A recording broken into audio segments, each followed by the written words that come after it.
साथियो जे सिंध जीअं त औरत जे आज़ादी ऐं औरत जो आलमी ॾींहुं सखर में जेको 8 मार्च ते मल्हायो वञे पियो, पूरी दुनिया में जेको औरतुनि जो आलमी ॾींहुं मल्हायो वेंदो आहे, उन बाबति असांजो चवणु आहे त छा औरत आज़ादु आहे?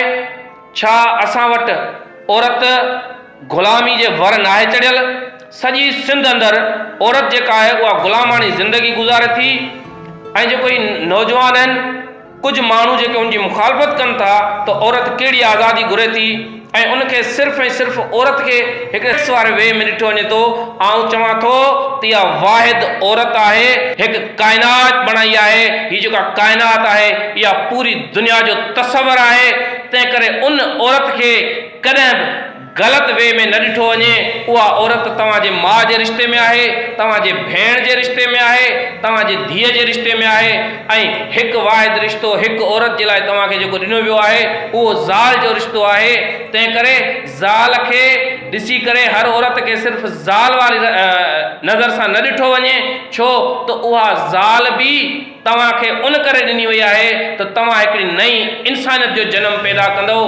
औरत ऐं मर्द मिली करे हिकु नओं जनम पैदा कंदा। तंहिं करे औरत खे आज़ादी न हूंदी त तव्हांजो समाज कॾहिं बि आज़ादु नथो थी सघे।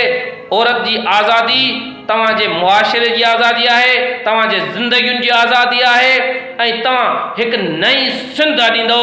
तव्हां जेकॾहिं सिंध खे आज़ादी ॾियो, पर सिंध जी आज़ादी में उहे एजेंडा हुजणु खपनि सिंध जी औरत जी आज़ादी में त असांखे तइलीम बराबरि जी ॾियो, असांखे नौकरियूं बराबरि जी ॾियो, संग चटी न ॾिना वञनि, औरत खे तइलीम याफ़्ता कजे ऐं उन्हनि खे उन्हनि जी मर्ज़ी मुताबिक़ शादी करणु ॾियो।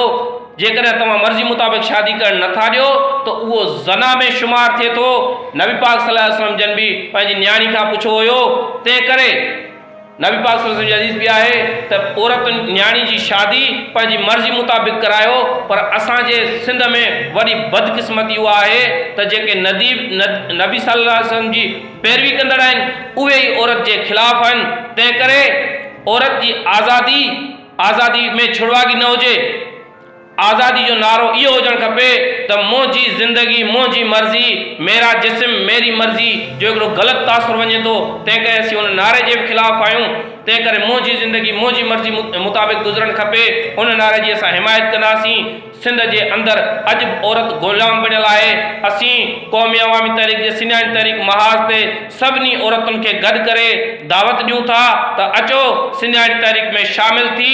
ऐं हे सिर्फ़ु अॼु जी आज़ादी न आहे, 70 जे दौर खां वठी सिंधियाणी तहरीक पंहिंजे हक़नि जे लाइ पंहिंजो दिफ़ा करे पई ऐं उहो जंग में विड़े पई, जंहिंमें मुमताज़ निज़ामाणी, हुरुल निसाब पलीजो, नायाब सरकश ऐं अहिड़ियूं केतिरियूं ज़ाहिदा शेख, अहिड़ियूं केतिरियूं जी ज़रीना बलोच, जंहिं पंहिंजी सॼी ज़िंदगी पंहिंजे औरतुनि खे पंहिंजे आवाज़ मां, पंहिंजी शाइरी मां, पंहिंजे अमली जिदोजहद मां हिकिड़ो वॾो उत्साह ॾिनो आहे। तंहिं करे अचो त उन्हनि सिंधियाणी तहरीक जे नक्शे क़दम ते हली पंहिंजे औरतुनि जा आवाज़ बुलंद कयूं।